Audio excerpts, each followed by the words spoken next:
사랑하고 또 존경하는 우리 이문등교회 성도 여러분 안녕하십니까? 저는 오늘 출애굽 2년 후 광야에서의 반역과 은혜라는 제목으로 함께 말씀을 나누고자 합니다. 저희가 지난 시간 출애굽 이후에 2달도 안 되는 시간에 이스라엘 백성들이 하나님의 그 놀라우신 사랑을 잊고 금송아지를 만들어 반역한 이야기를 들었습니다. 그래서 모세의 기도를 통하여 또 하나님께서 그들을 계속 살려주셨습니다. 오늘 함께 나눌 이야기는 이제 시내산을 시내산이 아니죠. 이제 출애굽 한 2년째 되는 그 해에 일어난 일입니다. 이제 여기 보시면 저희가 이 금송아지 사건이 이 시내산에서 이루어졌고요. 오늘은 이 이후에 벌어지는 이 가데스 바네아까지 이루어지는 그 한 사건들을 한 반년에 걸쳐서 일어난 사건들을 좀 보면서 거기에 나타난 또 반역과 또 그 반역을 어떻게 하나님께서 또 용서하시는지에 대해서 배우면서 우리가 오늘 영적인 힘을 얻고자 합니다.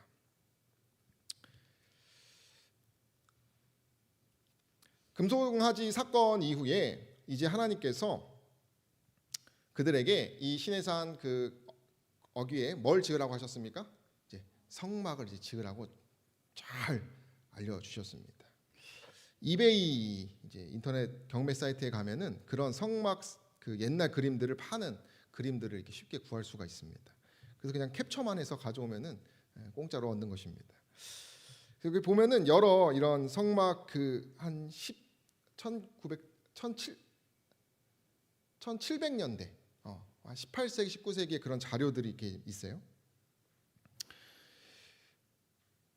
어쨌든 영감에 그래도 애굽에서 나온 지 2년째 되는 해에 이제 성막을 짓기 시작했다라고 합니다. 그래서 1년 이내로 그들이 이 성막을 짓습니다. 그래서 이제 그런 어떤 시간들이 흐른다고 보시면 되겠습니다. 특별히 이 성막 주변에는 12지파들을 이렇게 쫙 진열해서 도열해서 우리가 잘 알듯이 아마 이런 모습이었을 것입니다. 이게 1년 남짓에 걸쳐서 이제 시행착오도 겪으면서 그들이 하나님의 성막을 순종하여 짓게 됩니다. 그래서 이 성막에 대한 여러 봉사와 그 의미들을 그들이 깨달으면서 하나님에 대해서 하나님의 구원에 대해서 배우게 됩니다. 그리고 나서 이제 예배를 드리는데 문제가 생깁니다. 성막 봉헌 직후 같은 달에 어떤 일이 생기냐면 우리가 잘 아는 나답과 아비후의 그 지도자들의 죄가 이렇게 드러납니다. 이 그림을 보시면 아시겠지만 지금 이 제사장이 들고 있는 이 향로, 이 분향단에 있는 그 불을 관리하는 것이 제사장들의 몫입니다. 그죠? 그 불을 꺼트리면 안 됐습니다. 그래서 늘 그런 불을 이렇게 사용해서 특별히 번제단에 드린 그런 불들을 계속 이어가면서 그 불을 지키는 것이 제사장들의 하나의 의무였습니다. 근데 아론의 아들들이 뭘 하는 것입니까? 죽게 되는 사건을 겪게 됩니다. 불이 나와 그들을 삼켰다라고 합니다. 정말 하나님의 그 은총이 가득하고 용서를 경험한 그들의 삶에서 지도자 층에서 문제가 일어난 것입니다. 이 나답과 아비후는 모세의 친조카입니다. 족보가 장난이 아닙니다. 최초의 대제사장 아론의 아들들이고요. 권력이 서열이 3, 4위입니다. 그리고 70인의 장로들과 함께 산에 올라서 하나님과 교통하고 하나님의 그 영광의 현현을 보았던 특권을 지닌 사람들이었습니다. 그들은 죄에 대해서 과소평가했습니다. 왜 과소평가했을까요? 자신들은 뭐니까? 남다르기 때문에. 그것에 대해서 자신들의 주제 파악을 제대로 하지 못했습니다. 다시 말하면 하나님께서 주신 특권을 경홀히 여긴 것입니다. 어떻게 보면 너무 익숙했을 수도 있습니다. 그들은 너무 이런 일이 늘 태어날 때부터 그런 특권을 가지고 살았기 때문에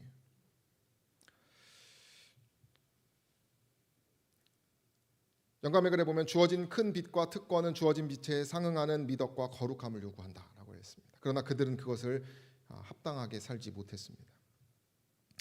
그들은 무슨 죄를 지었냐면 술을 취해가지고 다른 부를 쓰고 또 어떤 책에 보면 그들이 지성소까지 들어갔다 그랬어요. 지성소는 누구만 들어갈 수 있습니까? 대제사장만 들어갈 수 있습니다. 그들은 들어갈 수 없었던 공간이었어요.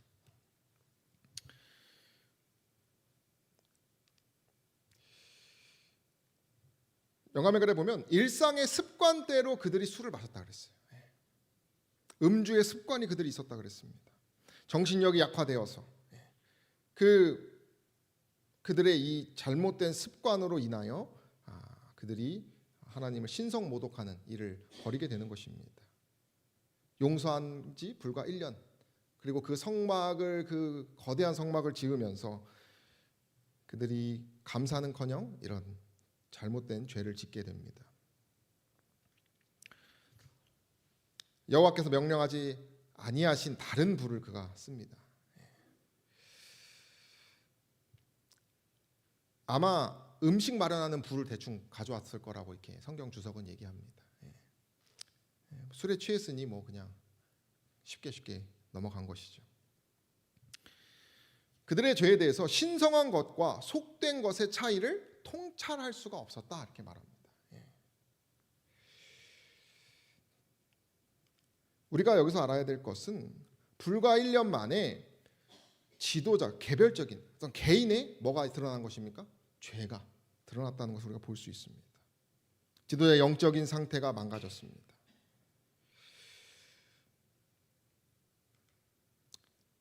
김상래 교수님이 쓰신 영적 리더의 반면교사라는 책을 보면은 지도자들의 우리들은 제가 볼 때는 다 지도자들입니다. 그죠? 먼저 된 자들이고 첫째에 속하는 사람들이죠.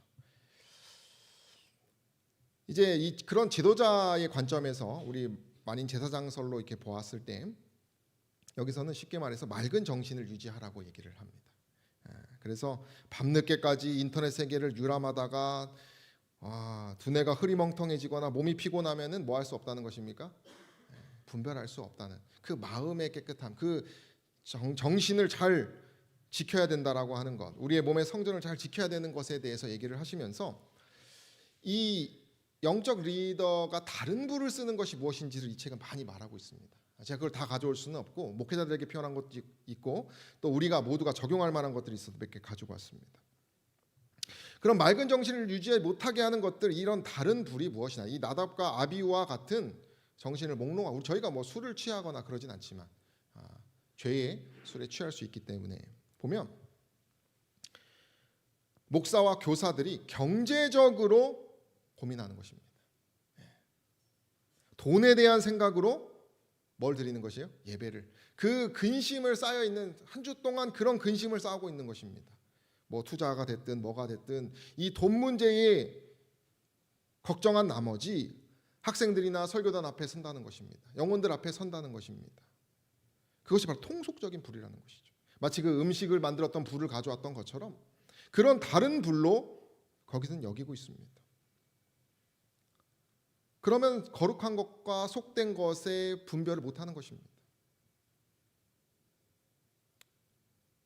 그래서 이것을 우리는 잘 지키기 위해서 우리 교단은 봉급 제도를 유지해서 잘하고 있죠.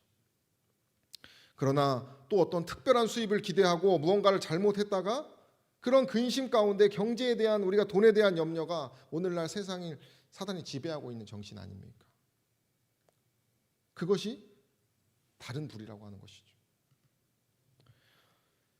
또 신성한 불에 대해서 얘기를 하면서 다른 불에 대해서 얘기를 하는데, 뭐가 또 다른 불이냐면 거친 말, 자만심, 자아를 높이는 것, 스스로 의롭다 하는 것, 전제적인 권위, 억누르는 것, 학대, 하나님의 백성의 자유를 제한하고 그들을 그대의 계획과 규율에 따라 얽어 매는 것입니다.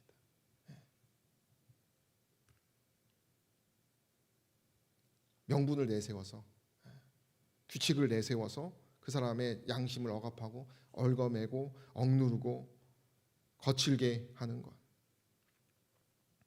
이 모든 것이 다른 불이라고 하는 것입니다. 이러한 정신을 우리가 회개하지 못하고 통회하지 못하면서 예배를 드린다면 뭐 하는 것이에요?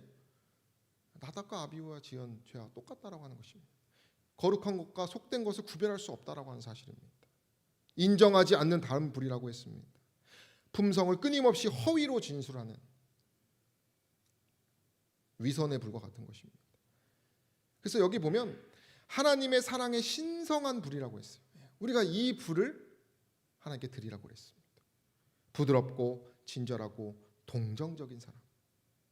다른 불은 무엇입니까? 날카롭고 고압적인 말을 즐기는 사람들은, 그렇게 말을 해야 속이 시원한 사람들이 있어요. 나는 당신보다 더 거룩하오. 당신은 내 높은 지위를 보지 못하시오. 그것이 다른 불이라고 하는 것입니다. 여러분, 어딜 감히 뿅 아십니까? 어딜 감히?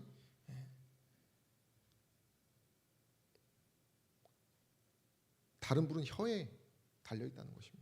우리가 신령한 사랑의 불인지 다른 불인지는 우리 혀에 달려 있어요. 우리의 정신에, 우리의 동기에 달려 있다는 것입니다.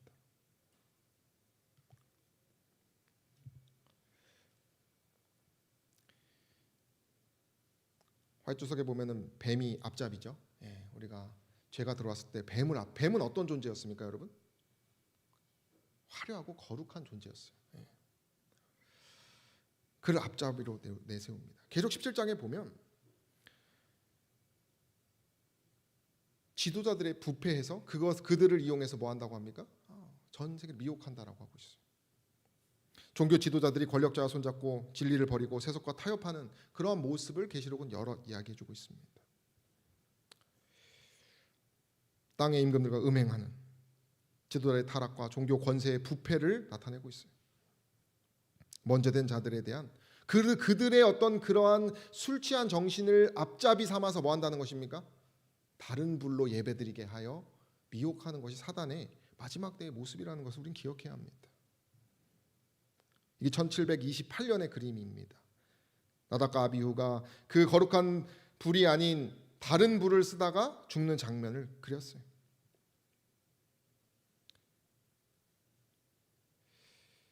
이러한 죄가 드러나고 있다는 것을 우리는 알아야 됩니다.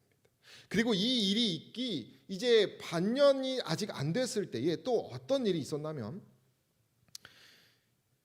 이제 가데스 바네아로 그들이 이제 올라갑니다.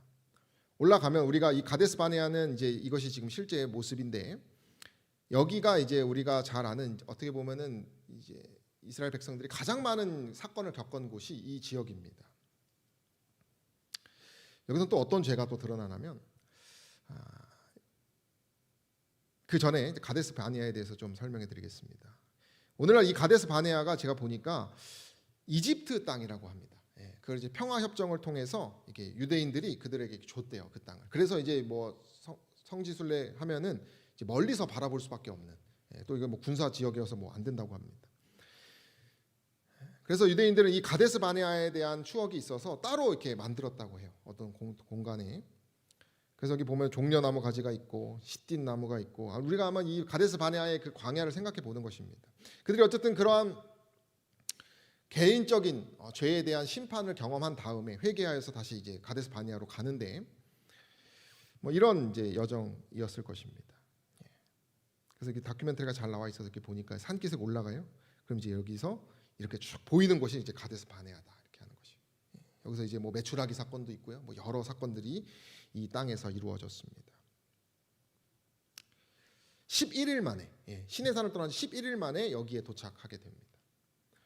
지금 여기 보니까 여기는 이제 물만 있으면 이렇게 두꺼운 나무들도 자라고요. 이렇게 물만 있으면 이렇게 사는데, 이렇게 살기 편하게 이렇게 그러니까 수목이 잘 자랍니다. 이렇게 보면 여기에 사는 분들도 있어요. 여기서 이제 출산한다고 물을 받아놓고 그냥 여기서 살겠다, 이렇게 여기서 이 바네아 땅에서 살고 있는 어떤 그런 모습을 보게 됩니다. 이러한 땅에서 그들이 이제 뭘 하냐면 정탐꾼을 보냅니다. 정탐꾼을, 우리가 잘 아는 12정탐꾼을 그들에게 보냅니다. 그래서 그들이 이제 과실을 가지고 오죠, 그죠? 40일 정도 시간이 걸려서. 저도 이제 이 광야의 과실을 먹어본 것이 길거리에서 파는 이 납작 복숭아를 먹었는데 비도 안 오고 태양이 세니까 과일이 아주 달더라고요. 그냥 흔하게 파는 것인데 정말 달았던 기억이 있습니다. 이 그림처럼 어마어마한 과실들을 가지고 온 것이에요. 심이 아름다운 땅이라, 젖과 꿀이 흐르는 땅이라. 그래서 우리가 함께하면 인도하여 그런 땅으로 인도하여 들이시리라 이런 얘기를 하죠. 그러나 우리가 잘 알듯이 나머지 10명은 무슨 얘기를 합니까? 불평과 불만의 말을 합니다. 하나님은 분명히 약속하셨는데 그들은 불신하여서 여러 이야기를 합니다. 능히 올라가서 그 백성을 치지 못할 것이고 삼키는 땅이요 신장이 창대해서 그 대장부를 실제로 봤는데 우리는 뭐 같다? 메뚜기 같다. 고난과 위험이 있기 때문에 우리는 절대 정복할 수가 없다. 그들이 그런 불신이 또 드러나는 것입니다. 그들은 뭘 경험한 사람들이에요? 홍해의 기적이나 여러 기적들을 경험했음에도 불구하고 이런 얘기를 또 하는 것입니다. 영감의 글에 보면 고난과 위협을 과장해서 전혀 불가능한 정신에 대해서 그들이 불평과 불만을 가득 털어 놓았다고 합니다. 그래서 어느 정도냐면 그것에 이제 감염이 돼가지고 아까 전에는 개인의 죄였잖아요. 나답과 아비후는 이번에는 전체 백성들의 죄까지 이게 전염이 돼버립니다. 밤새도록 곡했다 그랬어요. 밤새도록. 여러분 밤새도록 원망해 보신 적 있으십니까? 밤새도록 우리 이문동교회가 원망하고 있는 것입니다. 하나님 어떻게 우리를 이렇게 버릴 수 있냐고. 지도자뿐만이 아니라 온 성도들이 하나가 되어가지고 정탐꾼들이 사단의 충동을 받아서 그렇게 했다고 그랬어요. 백성들의 희망과 용기는 겁에 질려 절망으로 변했다 그랬어요. 모든 그들의 노력을 좌절시키고 사실을 왜곡시켰어요. 그 정탐꾼들이. 우리가 누구 이간질하려면 슬쩍 뭘 던집니까? 그 사람 의심할 만한 말들. 내가 미워하는 사람에 대해서 거짓. 어떤 그 사람 동기를 판단하기도 하고요. 그런 말 한두 마디가 계속 지속되면 어떻게 됩니까? 이간질이 일어나는 것처럼 그들의 마음 가운데 사단의 충동을 받아서 그들이 하나님에 대한 신뢰 그 모든 것들을 잃어버렸다는 것입니다. 다수가 불평한다고 해서 옳은 것이 아닌 것도 우리가 보게 되는 것이죠. 그래서 누구를 세워가지고 애굽으로 돌아가자 이 정도까지 얘기를 합니다. 영감의 글에 보면 모세뿐 아니라 하나님도 비난하는 그들의 모습을 보게 됩니다. 그래서 이번에는 그 반년 만에 온 회중이 집단적으로 죄악을 짓게 되는 것이. 그러니까 우리가 이걸 알아야 됩니다. 이게 마지막 때도 마찬가지인데 우리가 지도자에 대한 원망이 시작되거나 지도자가 부패가 되고 그다음 그로 인해서 온 회중도 같이 부패되는 것이 그 죄의 마지막의 모습이에요.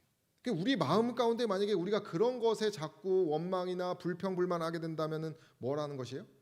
우리가 정말 긴장해야 된다는 것입니다. 결국 그들이 그 죄악이 넘어서서 결국은 어떻게 합니까? 하나님 세우신 그 지도자들을 돌로 치려고 돌을 들게 되는 것이죠. 민수기에 보면 그들이 10번이나 나를 시험했다. 하나님께서 10번이나 참았다 그랬어요. 그들의 그 불경함이 하나님 10번이나 참아 주셨다는 것이죠. 결국은 돌을 드는 그 지경까지 이르는 것입니다. 그래서 하나님께서 민수기 14장 11절에 보면 어느 때까지 나를 멸시하겠느냐 이렇게 말했다는 것이죠. 그들은 단순히 사람을 향한 분노가 아니라 하나님의 언약과 구속사를 거부하는 반역을 저지른 것입니다. 우리가 계시록 13장이나 18절에 보면은 온 회중들이 죄를 짓게 됩니다. 백성들이 거짓 예배에 참여하고요. 다 미혹되어 가지고 그리스도보다 바알을 더 따르기를 그들이 행동으로 나타내는 그런 모습들을 우리는 보게 됩니다.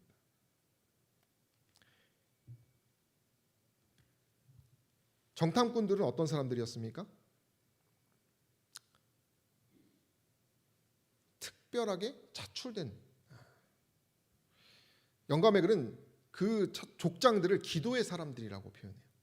각 지파에서 족장들을 한 명씩 데리고 온 것이에요. 이 가데스 바네아에서의 반역은 지도자도 함께 가세해서 온 백성들이 하나님께 반역하는 사건이라는 것이죠.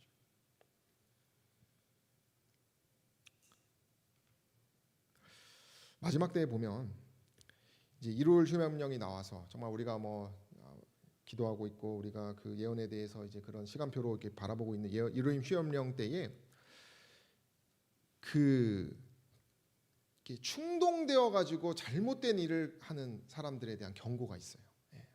마치 이 정탐꾼의 말을 듣고 그걸 그대로 받아들여 가지고 뭐 하는 사람들이요? 경솔하게 행동하는.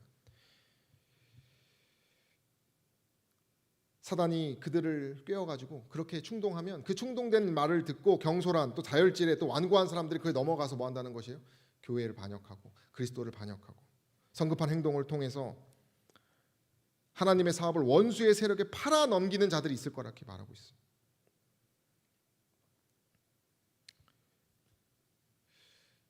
이 정신이 정말 무서운 정신이라는 것이죠. 결국 그들은 어떻게 됩니까? 하나님께서 그 악평을 퍼뜨린 10명의 정탐꾼들은 재앙으로 그분이 잠재우십니다.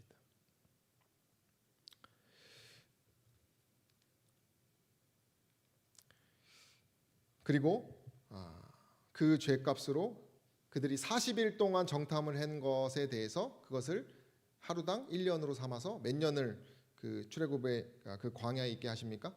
40년을 그렇게 이제 있게 하신다는 것이죠. 그럼 우리가 이런 죄가 만연해진 상황에서 우리가 배울 교훈들은 뭐가 있을까? 먼저 첫 번째는 우리가 하나님의 그 약속을 하나님께서 우리에게 해주신 그 언약을 전인적으로 정말 전심으로 우리가 신뢰를 해야 한다는 것입니다. 이 나답과 아비후는 하나님이 분명히 지시하신 것과는 반대의 것을 했어요. 하나님의 약속하신 것을 따라야 되는데 그것과 반대되는 것을 했습니다. 정반대의 것으로 행했다고 그랬습니다. 거룩한 것이 아니라 속된 것을 그가 했다고 그랬어요.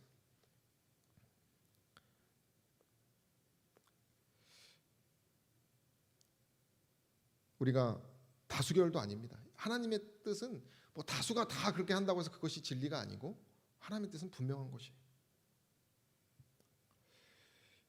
휘둘리면 안 되는 것입니다. 그 나답과 아비후가 죽은 다음에 그 아버지 아론은 무슨 생각을 했을까요? 하나님이 원망스럽지 않았을까요? 근데 여기 보면 아론이 모세의 명대로 그대로 예배를 드렸다고 이렇게 말을 하고 있습니다. 마음속에 슬픔을 간직한 채 아론은 저녁 제사를 집례하고 분향을 하면서 침착하게 행동했다. 슬픔을 드러내지 않았다 그랬어요. 자기 동정을 하지 않았다 그랬어요. 그저 하나님의 뜻대로 다시 그가 회개하여서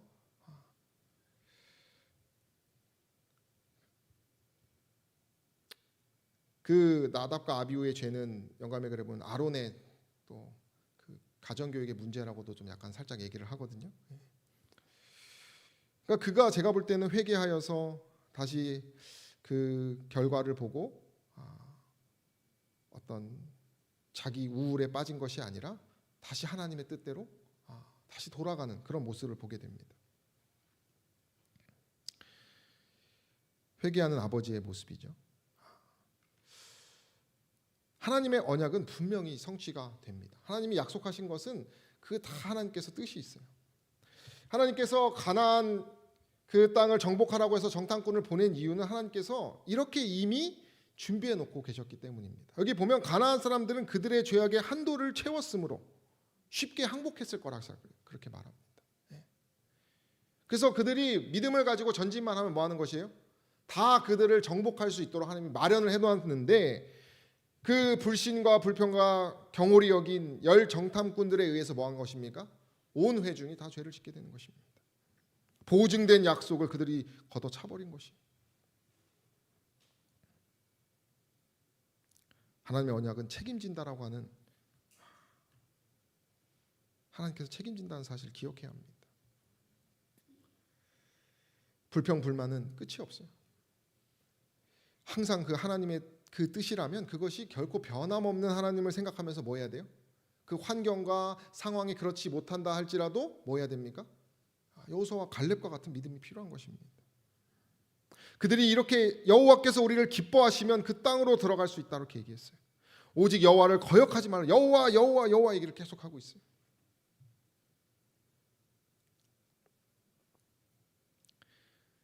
그 영감의 글에 주석에 보면은 하나님께서는 여호수아와 갈렙의 믿음 있는 보고로 인하여 그들에게 땅을 약속하셨다 그랬어요. 그들 빼고는 다 어떻게 됐습니까?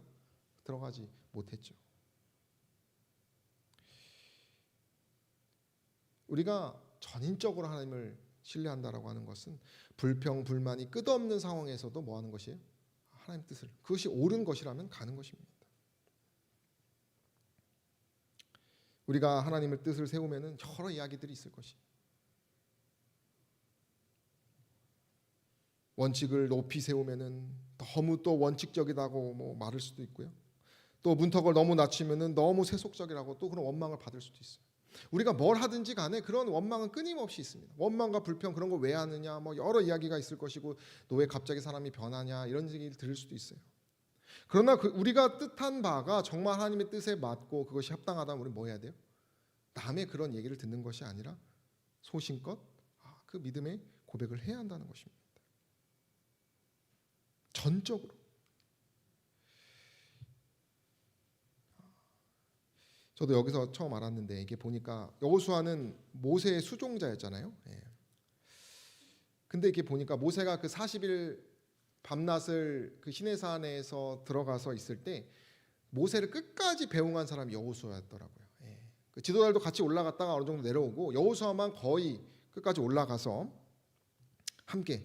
모세는 예수님의 표상이죠. 여호수아는 끝까지 그리스도와 함께 하려고 했던 사람이었다는 생각을 하게 됩니다. 여호수아의 성공의 비결에 대해서 영감의 글은 이렇게 얘기합니다. 사람은 사람을 인도자로 삼아서는 안 된다는 것입니다. 안전하지 못하기 때문에. 그래서 여기서 뭐라고 합니까? 우리는부터 우리 함께 읽어볼까요? 우리는 시작. 우리는 모든 지혜의 근원으로부터 매일 지혜를 구해야 할 필요가 있다. 무엇이 여호수아의 승리의 비결이었는가? 너는 주야로 하나님의 말씀을 묵상하라. 여호수아가 요단을 건너기 바로 직전에 주의 말씀이 여호수아에게 임하였다. 이것이 여호수아의 승리의 비결이었다. 그는 하나님을 그의 인도자로 삼았다. 이 음성을 늘 기억하는 저 여러분 되시기를 간절히 소망합니다. 그 음성에 내가 전적으로 전력 투구하여 그것에 다 매진하시고 사람의 말은 인도자로 삼지 마시게 되기를 간절히 소망합니다. 마지막으로 두 번째는 무엇이냐면 반역의 그 마지막 끝에서 함께 하시는 그리스도를 기억해야 한다는 것입니다. 우리가 나답과 아비후도 그렇고 이 가데스 바네아에서의 반역도 그렇고 다 그 끝에서 하나님께서 결국 또 자비와 은혜의 기회를 주시는 분이 하나님이세요. 느헤미야에서는 주께서는 연하여 긍휼을 베푸사 광야에서 버리지 않았다 그랬어요. 그들의 죄 가운데서도 버리지 않았다 그랬어요. 여러분 보십시오. 그들이 돌을 들고 죽이려고 할 때 동시에 여호와의 영광이 회막에서 이스라엘 모든 자손에게 나타났다 그랬어요. 회막은 뭘 상징합니까? 그리스도에 대한 봉사죠. 우리의 구속을 나타내는 것이죠. 죄악이 완전히 최악으로 닿을 때에 성막에서 그 성소에서 빛이 나타나서 그들을 구원한 모습을 보게 됩니다. 반역의 끝에서 그리스도의 빛이 나타났다는 것이.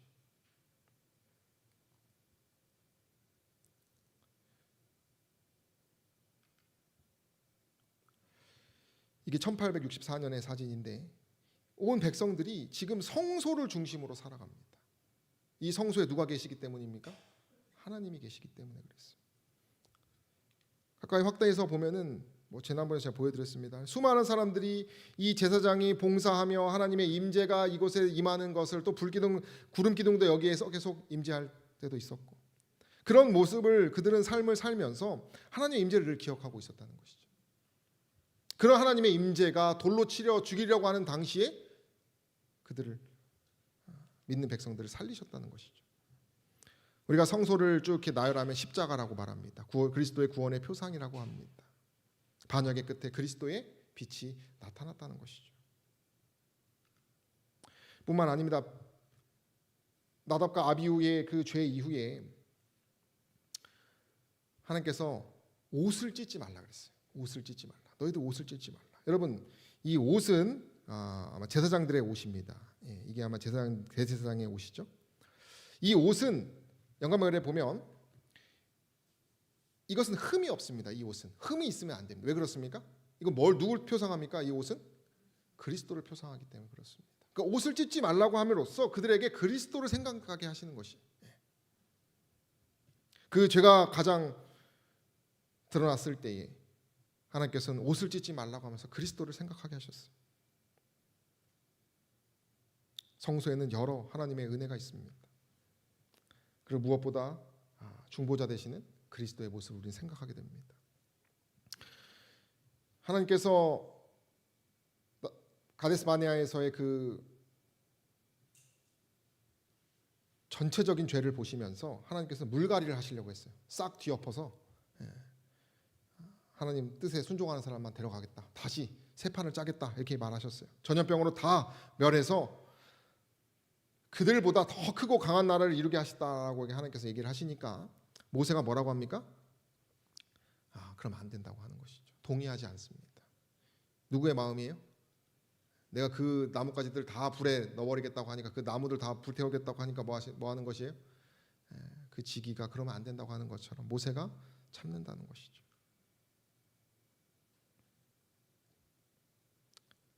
하나님의 능력으로 그렇게 하나님께서 그들의 심판하겠다고 하셨는데 모세가 그것을 막는다는 것이죠. 너희가 내 안에 거하고 내 말이 너희 안에 거하면 무엇인지 원하는 대로 구하라. 그리하면 이루리라.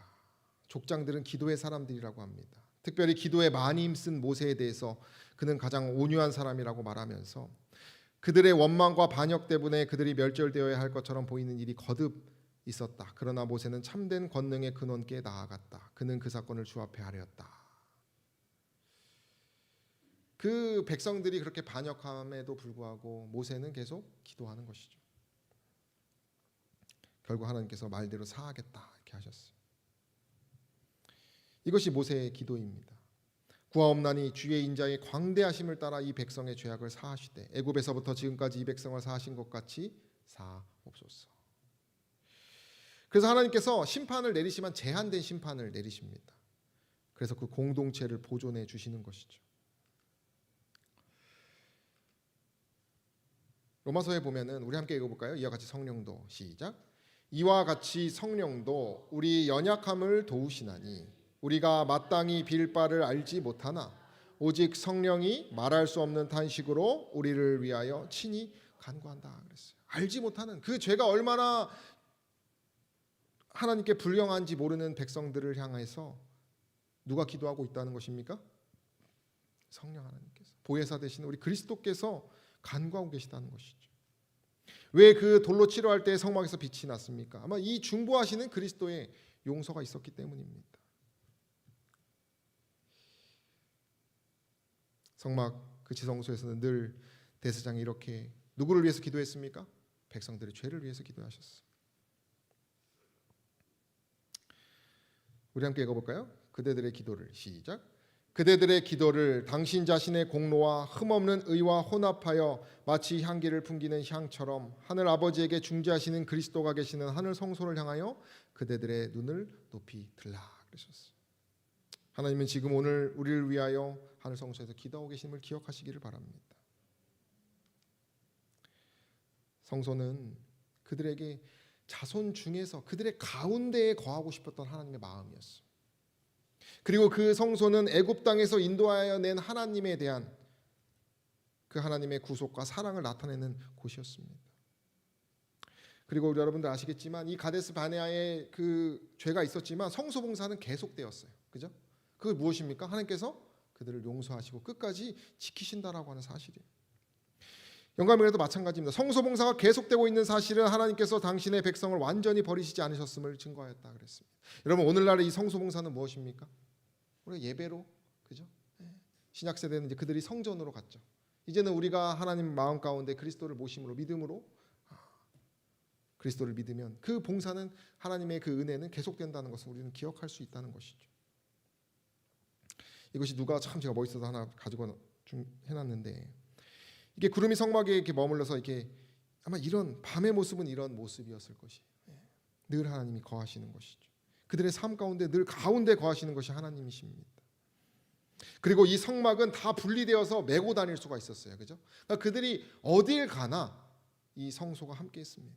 네덜란드에 있는 그런 모형들인데 그들이 이렇게 제사를 지내면서 그들은 하나님의 임재를 늘 생각하고 살았습니다. 그들이 가는 곳곳마다 늘 가운데는 하나님이 계셨어요. 그리고 이렇게 나팔을 불었습니다. 나팔 소리를 그들이 들은 것입니다. 그들이 이 나팔 소리가 있으면 뭘 생각해야 될까요? 그리스도를 생각했을 것이에요. 이 성소가 나타내는 그리스도를 생각했을 것이에요. 용서하시는 그 그리스도에 대해서 생각했을 것입니다. 우리를 위하여 간구하시는 그리스도를 생각했을 것이에요. 그것이 하나님의 은혜라고 하는 것이죠. 그리고 그들은 죄를 지을 때마다 이 성소에 들어와서 양을 스스로 죽였습니다. 저도 지난번에 사진 보여드렸지만은 제가 염소를 이 양을 이렇게 청소도 하고 이렇게 키웠는데 양의 머리에 이렇게 손을 대니까 따뜻해요. 네, 따뜻해. 제가 그래서 많은 생각을 했습니다. 정말 이 생명을 대속물이라고 하는 것이 그저 그냥 하나의 양을 죽이는 것이 아니라 정말 그것이 끔찍한 것이에요. 이 따뜻한 피가 흐르는 생명을 죽이기 때문에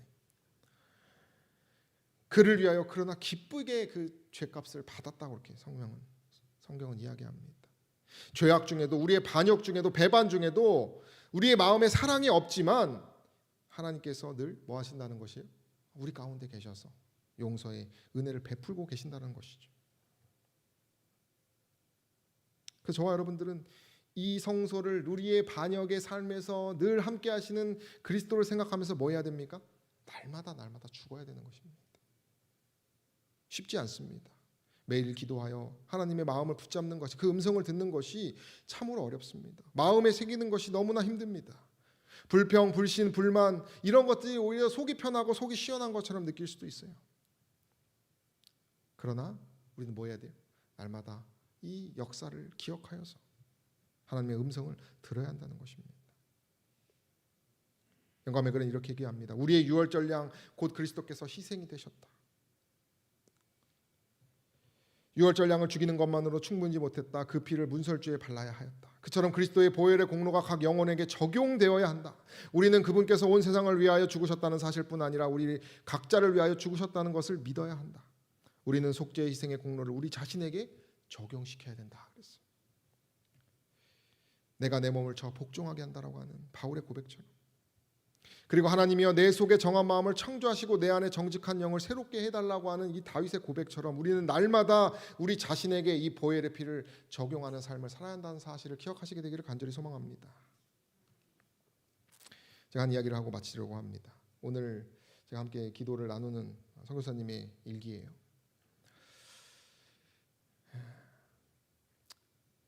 그분이 뭐 마음 가운데 있었냐면 요약하면 나를 피곤하게 하고 힘들게 하는 내가 싫어하는 행동을 반복하는 땡땡과 땡땡을 용서하고 싶지 않은 마음이 자신의 마음에 계속 있다는 것을 그가 말씀을 보면서 이렇게 그것이 떠올랐어요.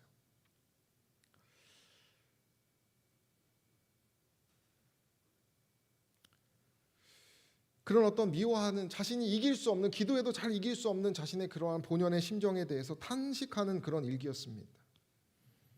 죄인인 줄 아는 것. 그 새벽기도의 어떤 목사님의 말씀을 들으면서 죄인인 것을 아는 것이 첫 번째라고 했는데 아무리 생각해도 내가 죄인이 아니라 누가 죄인 같아요? 그 말 안 듣는 사람이 더 죄인 같다는 것이죠.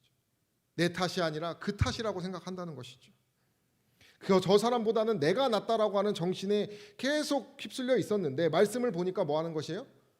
그 사람 잘못이 아니라 너의 잘못을 먼저 생각하라고 하는 그 말씀 때문에 힘겨워하는 일기였습니다. 우리가 왜 우리의 몸을 쳐? 날마다 내가 먼저 죽어야 되느냐? 그건 누구를 우리 마음에 모시기 위함입니까? 그리스도를 모시기 위함입니다.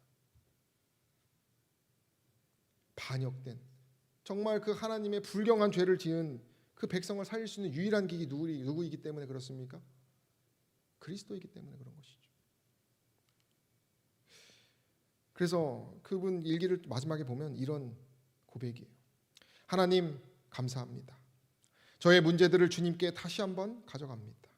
상황을 탓하거나 다른 사람을 원망하지 않고 우리를 위해 죽으시고 모든 죄를 사하신 예수님의 사랑이 저와 주변 분들의 삶에 가득하기를 기도합니다. 기도하기를 멈추지 않도록 노력하겠습니다. 제가 할 수 없는 일들을 주께서 해결해 주실 것을 믿습니다. 그분이 눈물을 흘리면서 이 얘기를 썼다라고 얘기합니다. 사랑하는 성도 여러분, 저 여러분들이 이 반역적인 우리의 삶에 은혜를 베푸시는 하나님께 나아가시게 되기를 간절히 소망합니다. 정말 마지막 때가 정말 죄가 거의 끝없이 차고 있어요. 그러나 우리가 그것을 그저 감정적으로 여기는 것이 아니라 이 한 명의 그리스도인처럼 우리가 날마다 나 자신을 하나님께 처 복종시킴으로써 우리 마음 가운데 늘 그리스도의 힘과 능력이 넘치게 되기를 간절히 소망합니다. 그런 저 여러분 되시기를 바라며 말씀을 마치겠습니다. 기도할 시간을 갖겠습니다. 우리 첫 번째 교회 건축을 위해서